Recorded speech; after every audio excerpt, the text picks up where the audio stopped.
we can move on to the second part of the day, which is the college lecture. May I invite Dr. Anindhu Pathirana, my co-chair, to the stage, please? So the college lecture each month is themed and in collaboration with the sister college of the Ceylon College of Physicians. And this month, sister college is the Sri Lanka College of Cardiology. So I'm very glad to have Dr. Anindhu Pathirana, President of the Sri Lanka College of Cardiology, as my co-chair. Obviously, therefore, the college lecture is a cardiology-based topic.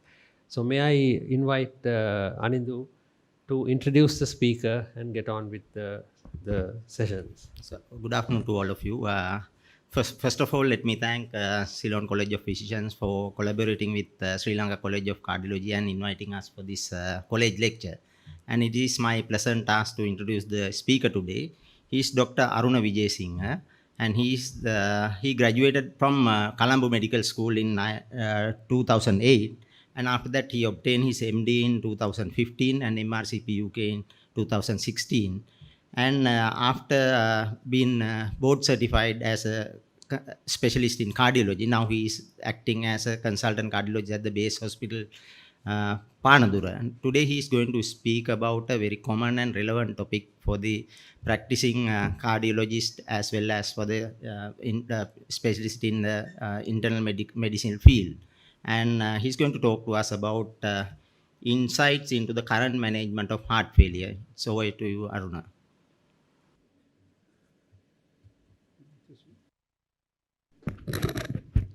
So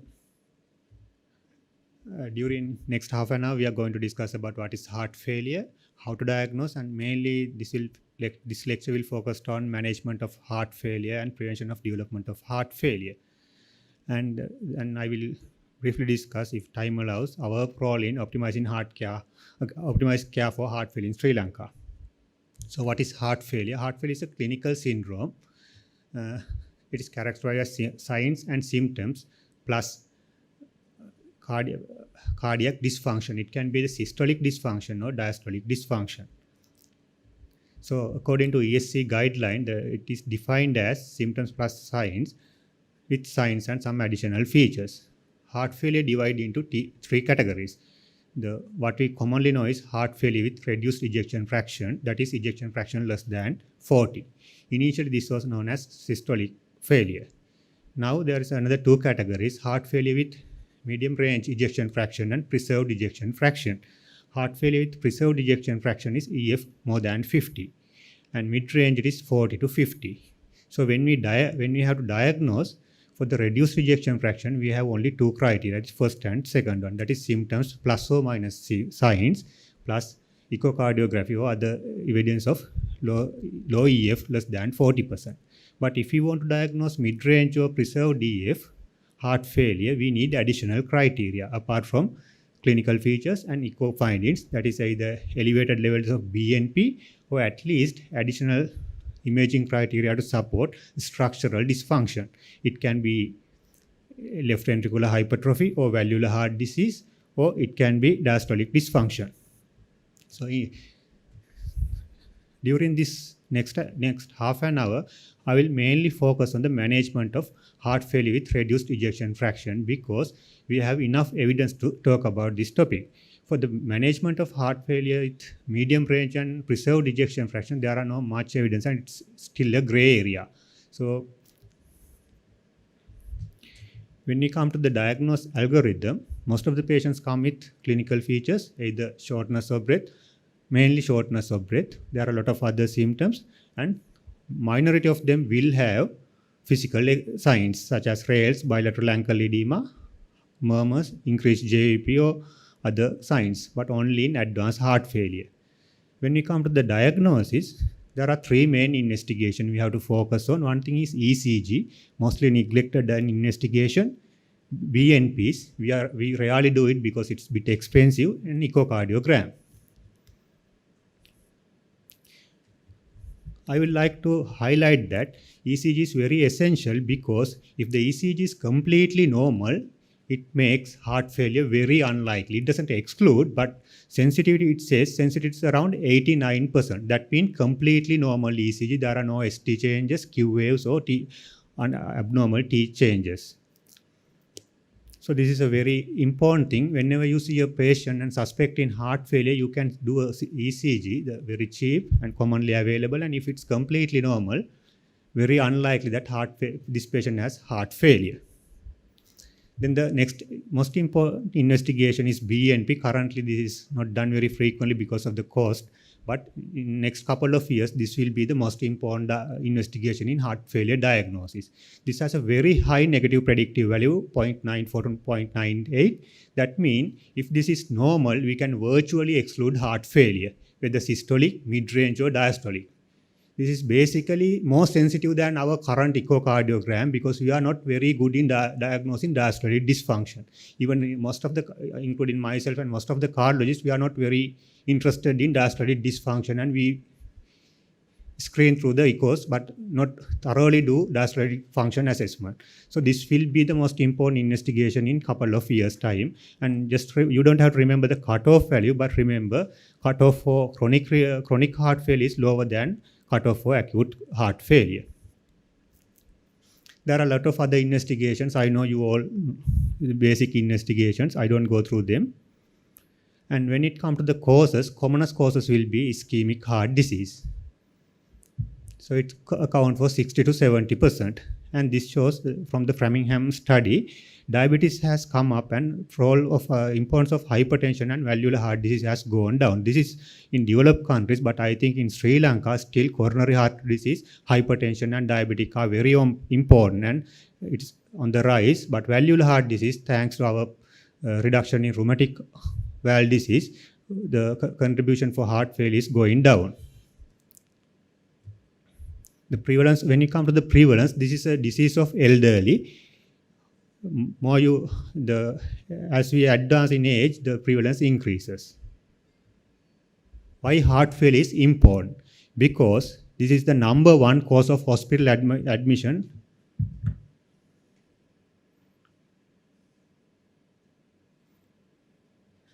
Number one cause of hospital admission after 65 years of age. And unfortunately, patients who are admitted to the hospital and discharged from the hospital, of them, 50% will readmit within next 6 months. So this is the commonest cause for recurrent hospital admission in developed world and our part of the world as well. But unfortunately, we don't have any data.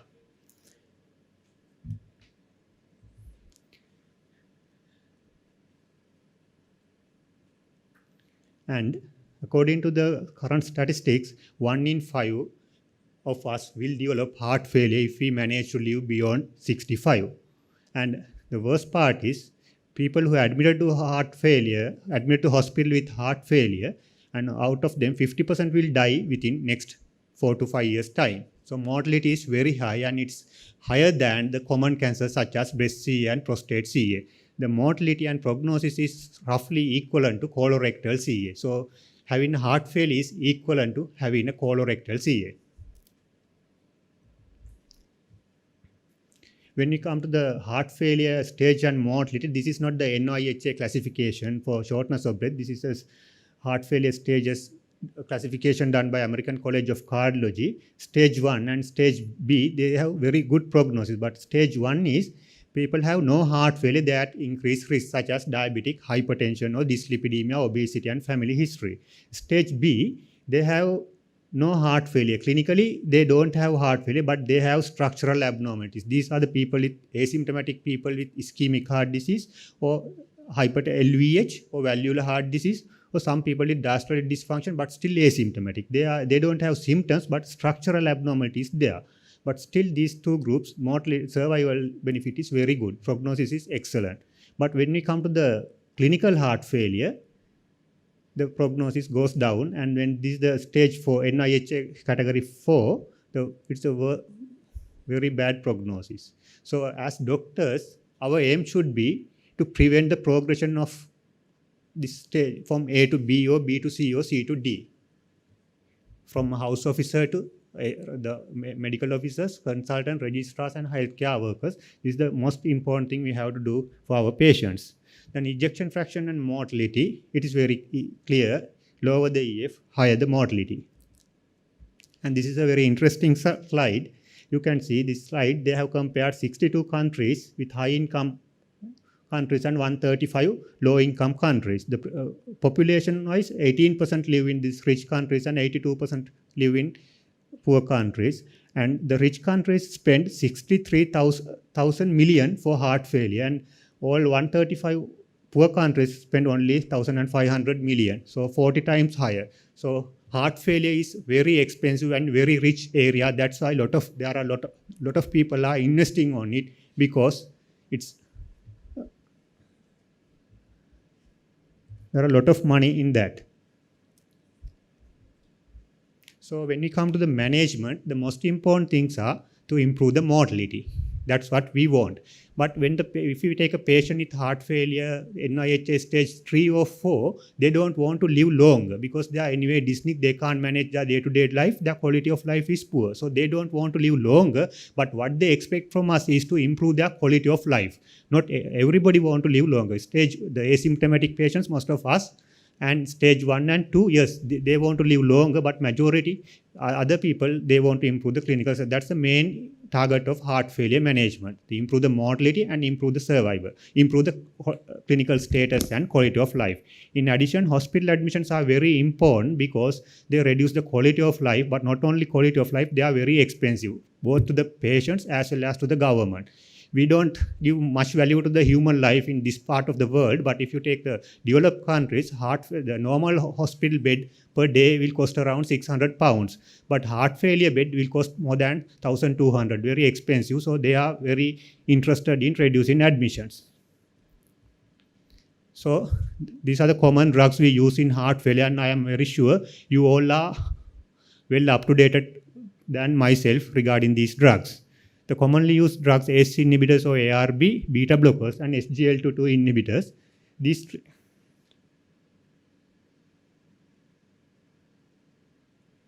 first three drugs used for all patients with heart failure with reduced ejection fraction. And selected patients, there is a place for MRA, that is mineralocorticoid receptor antagonist, ARNI, angiotensin receptor neprilysin inhibitors, ivabradine. And for symptomatic control, we use diuretics. It can be either HCT, furosemide, or metolazone, or vasopressin receptor antagonist. I'm not going to talk much about it, but this is especially useful in advanced heart failure where patients have a resistant edema and hyponatremia. Not only in heart failure, any disease with resistant edema and hyponatremia. These drugs, in small letters, there's a place for heart failure, but nowadays we rarely use them. ISD and hydralazine combination, it has survival benefit in selected patients, especially black people. Digoxin and polyunsaturated fatty acid, they reduce survival, not the survival, but symptoms and hospital admissions. But nowadays we rarely use these drugs because of the side effects and intolerability. So this slide shows all the clinical trials done from 1987 to 2014 paradigm heart failure trial, the last one. Ivabradine shift trial is not included in this graph. So you can see the thickness of the line is proportionate to the number of studies and hence to the level of evidence. So there are a lot of evidence for ACE inhibitors, ARBs, beta blockers here, and MRAs, and there's one study for ARNI. So when we come to the ACE inhibitors, and we will discuss the first three drugs, and then we move on. When we come to the ACE inhibitors and ARB, the enalapril and losartan, commonly available drugs in government sector, we think both are the same, interchangeable. It is not so. Just remember there is enough evidence to support that ACE inhibitors are superior in ARB. This is a meta-analysis published in BMC Cardiovascular Journal 2017, and it shows ACE inhibitors are superior to ARB in the mortality as well as other parameters. When we come to the diabetic, not for diabetic nephropathy but cardiovascular outcomes, still ACE inhibitors are better than ARB. Not only in heart failure, diabetic also, but not for diabetic nephropathy. This is for cardiovascular outcome studies. Even in hypertension, ACE inhibitors are preferred over ARB. This is the one important thing you have to remember from today. ACE inhibitors are better than ARB. And this is not only meta-analysis. If we go through the guidelines carefully, this is AACC guide, American College of Heart Failure Guideline, published in 2017. This says ARB for who are intolerant to ACE inhibitors. So place of ARBs on if the patients are intolerant to ACE inhibitors. When we go to ESC guideline in 2016, they don't mention ARB in the main table, but in the small letters they say if ACE inhibitors are not tolerated or contraindicated, use ARB. This is the ACC and ESC guidelines. Not only meta-analysis, there are enough evidence to support ACE inhibitors are superior to ARB in terms of heart failure and other cardiovascular outcome reduction in hypertension, ischemic heart disease, heart failure, and diabetic. So there are lot of ACE inhibitors are available in the market, but commonly available in Sri Lanka, enalapril and ramipril. And there are no significant differences between these two if you use equivalent doses. So this is very important thing. In the heart failure, there is another concept I will discuss, the maximum tolerable dose. So we should not stay in enalapril 2.5 daily. We have to gradually increase to a maximum tolerable dose. If we go to the maximum tolerable dose, either enalapril and ramipril are both equally effective. And there is another meta-analysis published in Medicine. They use multiple ACE inhibitors, and in this meta-analysis, enalapril might be there are no strong evidence, but there is a trend towards enalapril in terms of improving ejection fraction, stroke volume, and decreased mean arterial pressure. So this is the mortality over 10 years follow-up, ramipril and enalapril. So there is no much difference. So despite this evidence, these are not recent evidence from 2016 ACC guideline and ESC guideline 2016, still ARB the most prescribed drug in Sri Lanka. And when it comes to the ARBs, not all ARBs are licensed for heart failure. There are mainly the candesartan, valsartan, and losartan. It's true that there are some evidence for telmisartan as well, but still ACC and ESC has not approved, Europe and America not approved these drugs. So basically, when it comes to heart failure, the commonest drugs are not the ACE inhibitors. When it comes to ARB, losartan, candesartan, and valsartan. So then we go to the beta blockers. Beta blockers has 3 generations. First generation beta blockers are non-specific ones such as propranolol. There's no place for heart failure. These are second generation beta blockers, bisoprolol and metoprolol. Second generation means they are selective beta blockers. And third generation beta blockers are beta 1 plus alpha 1 blockers, carvedilol and nebilol. These 4 drugs have shown benefit in heart failure only for these beta blockers. And remember, when it comes to metoprolol, it's a metoprolol long-acting one. That is metoprolol succinate, not the metoprolol tartrate short-acting one. Metoprolol tartrate has failed to show any survival prognostic benefit in heart failure. So what is available in government sector most of the time, it is metoprolol tartrate. It has no place in heart failure management, and it's a metoprolol extended release or long-acting one is the one. And so carvedilol and nebivolol, carvedilol also available in government sector, bisoprolol also available, metoprolol also available. This is an important slide. I think as most of you have to aware about what is number needed to treat and relative risk reduction.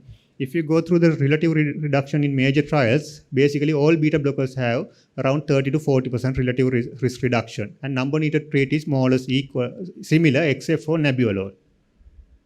So when we compare what is the best beta blocker, there are good evidence to say that carvedilol, metoprolol, succinate, not tartrate, and bisoprolol, all 3 are equally beneficial in heart failure and equally reduce mortality about 30% over 1 year time.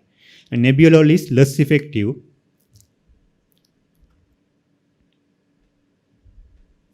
So when we come to the beta blockers, the commonest obstacle is patients are on inhalers. So whenever the patient starts with shortness of breath, they go to a GP or consultant or maybe a cardiologist, and then patient will be started on an inhaler. And then after many years' time, it is very difficult to identify whether they are true asthmatic or not. So when a patient, because most of the heart failure patients you see in our clinical setup, at least government sector, we see they are on inhalers. So the beta blockers are very good. It is the most effective drug for heart failure, and so because of inhalers, we should not we have to use it, but we have to be careful. So there's a trial in beta blockers in COPD. It shows beta blockers were associated with reduced all-cause mortality. And if we use cardio-selective ones, that is beta-1 selective, it's a second generation or third generation beta blockers, they are associated with reduced risk of COPD exacerbation. This is a large randomized trial involving more than 40,000 patients. Not randomized trial, meta-analysis involving more than 40,000 patients and published in European Heart Journal. So the beta blockers are very safe in heart failure, COPD. And this is a Japanese study and Taiwan study. And these two studies shows bisoprolol is better tolerated than carvedilol, but they are only small studies. But basically you have to remember is either carvedilol or metoprolol succinate or bisoprolol or nebivolol all are safe in COPD. And just because patient is on an inhaler, don't put beta blockers away. At least give a trial and see. You can challenge it small dose of bisoprolol or carvedilol 3.125 and see whether they develop any worsening of symptoms. Most of the time these inhalers are started for shortness of breath caused by heart failure. Previously it was known as cardiac asthma, not for true bronchial asthma. So this is the third drug I want to discuss, SGL2 inhibitors. Actually this has been the market for 20 years, and thanks to FDA law, this became a cardiac drug more than the diabetic drug. It's basically, you all know, it is a sodium glucose co-transport. It causes glucosuria and diuresis. But more than diuresis, it has a lot of actions on heart and this list of mechanisms. And after 2016, there's a lot of interest on these drugs. There are a number of trials you can see: empagliflozin, dapagliflozin, then canagliflozin, and then newest drug is sotagliflozin. So all are more or less equally beneficial in heart failure. Empagliflozin and dapagliflozin is the available drugs for heart failure in Sri Lanka. And if you see it's a significant primary outcome of heart failure, significantly reduce it. But when it comes to the cardiac death, there is no significant reduction. 7.6 and 8.1. But remember, these are follow-up for only 18 months, and so in 5 years' time, this can change. So just because it doesn't show mortality benefit, I am not going to say it is inferior to dapagliflozin. In contrast, dapagliflozin, there is a cardiovascular mortality benefit, 6.5 and 7.9. So both drugs can be used for heart failure, irrespective whether empagliflozin has mortality benefit or not. So these three drugs, ACE inhibitors or ARB, beta blockers and SGL2 inhibitors, are all three indicated in all patients with heart failure unless they are contraindicated. And then in selected patients, imagine patients are still symptomatic and LV function is less than 35%, there is a place for MRA, mineralocorticoid receptor antagonist. There are two mineralocorticoid receptor antagonists available in Sri Lanka, spironolactone and eplerenone. Both are more or less equally effective, and these 4 trials have shown there are significant benefit for mortality as well as symptom control and hospitalization. Number needed to treat for 1 year is around 14, 13, 20, 25. But these are really good drugs. Just remember, when we compare studies, we can't use number needed to treat to compare studies. This is the newest drug available in the market, ARNI, angiotensin receptor neprilysin inhibitor. Actually, this has a very limited place. Main indication says patient has to be symptomatic and there has to be optimal medical treatment. There has to be ACE inhibitor or ARB, beta blocker and mineralocorticoid receptor. And despite optimal medical management, there has to be symptomatic and LVEF has to be less than 35. Then there is a place for ARNI. We know when the patients develop heart failure, there are poor adaptive mechanisms and good friendly adaptive mechanisms. Poor adaptive mechanisms are handled by ACE inhibitors and beta blockers and ARBs and mineralocorticoid receptor antagonists. Poor adaptive mechanisms are vasoconstriction and fibrosis, aldosterone, RAS mechanism activation. The friendly adaptation is the increased level of ANP, BNP and other vasoactive peptides. These peptides actually help to adapt into the heart failure by enhancing vasorelaxation and natriuresis and reduce fibrosis. However, until recently, we tackle only these bad adaptive mechanisms, but we found there is a new drug, a new agent, by inhibiting neprilysin. What this neprilysin does is, increase the metabolism of ANP and BNP. By inhibiting neprilysin, we can increase the concentration of ANP, BNP, and other vasoactive peptides, which are actually friendly for heart failure. So this drug, ARNI, act in two ways. One, by inhibiting, suppressing this bad adaptation and enhancing the friendly adaptation. So currently only one drug is patent, that is Entresto. It's reduced the mortality as well as symptoms, improve the quality of life and hospitalization. And currently it's not available in the Sri Lanka legally. It's available in selected pharmacies, and it will be available in next year probably, but still expensive. This is the number needed to treat for major heart failure drugs groups, but these are based on specific studies. So basically you can see beta blockers has the best benefit, but I told earlier we can't compare multiple different studies with number needed to treat, and more or less others all have less than 20.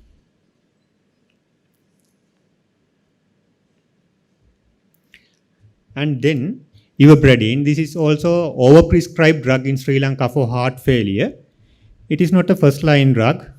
There are specific indications. The main indications are patient has to be symptomatic, LVEF has to be less than 35, and sinus rhythm has to be more than 70. The most important thing is the patient has to be on maximum tolerable beta blocker, not carvedilol 3.125 BD and heart rate is 90. You should not start beta blockers. We have to up-titrate the beta blocker to a maximum tolerable dose, or they has to be contraindicated for beta blocker. Then you can start Ivabradine. It is a funny channel blocker, sodium channel blocker, and it inhibits the SA node and reduce the sinus rate. But it won't affect blood pressure, no effect on vasculature, inotropic activity. And if you go through the mortality and the primary endpoint, they will say they improve the primary endpoint, both cardiovascular death and hospital admissions, statistic significant manner. However, if you go through different factors, there is no significant effect on mortality, only for hospital admissions, because this primary endpoint reduction basically driven by reduction in hospital admission and not by cardiovascular death. So Ivabradine, there is no significant mortality benefit, and subgroup analysis for certain subgroups there is a mortality benefit, but overall people there is no significant mortality benefit from Ivabradine. This is from SHIFT trial. So then now I would like to come to this maximum tolerable dose. By all studies, this is a very important concept. You have to up-titrate drugs to the maximum tolerable dose. Commonly the restricting factors are the blood pressure. Blood pressure is 100 or 90, it's acceptable level, and the heart rate can lower it up to 55 or 60. So beta blockers. So gradually increase it, and this chart from ESC guidelines give the maximum tolerable dose. Captopril I personally don't like because it has to be given TDS. Except captopril, all other ACE inhibitors and receptor blockers can be given daily. Even enalapril, losartan, everything can be given daily or even BD dose. And remember, enalapril it is 10 BD or 20 BD. Carvedilol 25 BD, bisoprolol 10 daily, nebivolol 10 daily. Losartan 150 daily, eplerenone 50 daily, spironolactone 50 daily. So at least in government sector, because drugs are provided free of charge, you can increase up to maximum tolerable dose. Remember it. It is very important for heart failure prognosis. Diuretics, I am not going to talk much about diuretics because you all know about it. It has no mortality benefits, but they reduce the symptoms and reduce the hospital admissions. Mainly the common diuretics we use are HCT, furosemide, metolazone, more potent diuretic. And as I mentioned earlier, tolvaptan, if there is a significant hyponatremia and resistant edema. I would like to come to the last part of the things. Then the cardiac rehabilitation. Cardiac rehabilitation is a very underutilized method. It's a medically supervised exercise program, but apart from exercise, we educate them on healthy living and we do counseling as well. So until recently, this improves symptoms and hospital admissions, and there is no survival benefit. And this is a very low cost because we use only humans, and humans are very cheap in Sri Lanka. But recent study done in Japan, the good, well-controlled study shows cardiac rehabilitation per se has some mortality benefit. There's a trend towards the mortality benefit. This is total events, and this is the mortality. So this is a very underutilized method, and in future, I think most of the base hospitals and teaching hospitals, we can establish more and more cardiac rehabilitation programs. And for the completeness, the ICD, these are very expensive, cost more than 1 million. But for selected patients, this is really good. The main indication for this for primary prevention, ICD indications are ejection fraction has to be less than 35 despite optimal medical management. Optimal medical management means all heart failure drugs with maximum tolerable dose, NYHA class 2 or 3. Class 4 people have mortality less than 1 year, so we are not going to give ICD for them. Expected survival has to be more than 1 year. This is for primary prevention. Secondary prevention, there is no limit for ejection fraction. Anybody has a life-threatening VT or higher risk of VT decided by a cardiac electrophysiologist will be eligible for ICD implantation. Then the CRT. CRT again will be beneficial for selected patients. This is even expensive than, this is also very expensive, cost more than 1 million. So it's in sinus rhythm patients, ejection fraction less than 35 despite optimal medical management, and prolong the QRX complex duration, more benefit. So if at least it has to be more than 130, but if it's more than 150, it will be more beneficial. LBB pattern, patients with LBB pattern will benefit more than patients with non-LBB pattern. And again, patients with NYHA class 2, 3, 4, even including 4 can be benefit from CRT because this improves the symptoms. ICD won't improve the symptoms, they will improve the survival. CRT, there is a survival benefit, that more than that, there is a symptomatic benefit. And this is the most interesting part for cardiologists, revascularization. Yes, definitely the revascularization improve the heart failure, survival, as well as symptoms and hospitalization. But this is only for selected patients with documented, well-proven ischemia, not for everybody with ischemic heart disease. And there are a lot of evidence to support CABG improves more than PCI, but there are separate criteria. So I am not going to discuss those things. For selected patients, either PCI or CABG will improve the survival as well as symptoms and hospital admissions. For cardiologist point of view, viability is important, but there are no good evidence to support that assessment of viability is important for revascularization. There's one large trial, STITCH trial, and they started trial in 2016 and published in 2011. Now 10-year follow-up in 2019. Still they failed that in the viability assessment is not important in revascularization. When we come to the prevention, the most important thing is, as I mentioned earlier, we want to prevent the progression and development. Always prevention is better than treatment and cure. So we have to prevent people getting heart failure. So most important thing is risk factor control of hypertension, dyslipidemia, diabetic, smoking, obesity, active lifestyle, and diet. Those are much more important and easier than, not easier, but important than drug management. And when you come to the drug management, there is a definite place for ACE inhibitors and ARBs in CVD in the absence of heart failure. And there is a place for SGLT2 inhibitors with patients with diabetic and established CVD irrespective of EF. Even EF is more than 50%. The patient has established CVD, that means either by angiography or other clinically non-STEMI or STEMI, or even unstable angina. Unstable angina then has to be good diagnosis, not the atypical chest pain and troponin negative minor T inversions. But the well-diagnosed unstable angina, that is definitive CVD, irrespective of ejection fraction. If the patient is diabetic, SGLT2 inhibitors will be the first line treatment for diabetes after metformin. So anybody with ischemic heart disease and diabetic, SGLT is a must. And PCI, there's a definite place in acute coronary syndrome. The benefits, we are not very sure what's the place of coronary interventions in chronic coronary syndrome for heart failure prevention. I mentioned about the risk factors. So the final slide, I want to emphasize you that in our practice, use the maximum tolerable dose. Then other thing is ACE inhibitors are preferred over ARB. 20% of the people will develop side effect for ACE inhibitors, but 80% won't develop. So there's a big window for ACE inhibitors. And cardiac asthma, inhalers, COPD, they are not contraindication for B. And always think about the cost of the drug when you prescribe, because this is a very lifelong disease and they have to take very frequently. So if you are going to prescribe a very expensive ACE inhibitor, expensive ARB, just think whether there are cheaper versions available and is there really benefit. What drive you to prescribe drug, whether it is the real evidence or the support you get from the particular drug company. So just think about it when you are prescribing.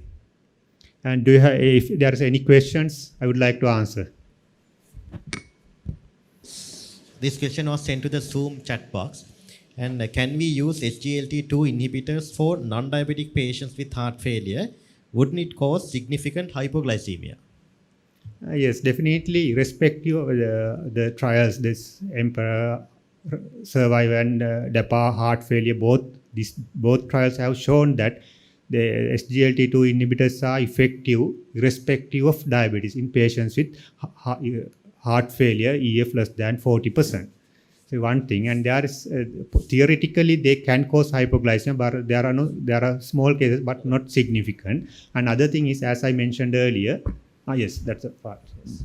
So you don't have to worry about hypoglycemia, but remember this cause glucoseuria. So glucoseuria means you invite for UTIs, and very rarely venous gangrene. Trials have not shown much in the DAPA heart failure trial. Only one patient developed venous gangrene, and it's in the placebo arm, not in the control. But in the clinical practice, I have heard several patients had venous gangrene in NHSL.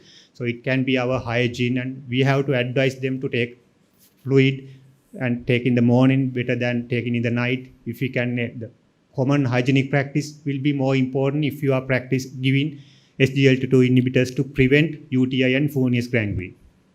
So, in the absence of any other questions, let me thank Dr. Aruna for his excellent presentation, giving us a nice overview about this very important clinical syndrome. Thank you very much, Aruna. Thanks. And let me, at the same time, let me invite President-elect of CCP, Dr. Aruna Aruna, one moment, Aruna. You have to hand over token of certificate. Yeah. Thank you very much. On behalf of the CCP, may I congratulate Dr. Aruna Vijayasinghe on an excellent presentation, as well as thank Dr. Anindhu Pathirana for chairing this session. Dr. Sanjeeva Rajapaksa, who is the CCP representative, or at least the CCP colleague from the College of Cardiology, for coordinating this effort. Then we wish to thank the ClinMark support staff, the AV team, and of course Dr. Priyamali Jayasekara, who heads this college lecture and YPF program. So thank you very much, and it is my great pleasure on behalf of the CCP to present this certificate of appreciation to Dr. Aruna Vijayasinghe. Thank you, Aruna. Thanks.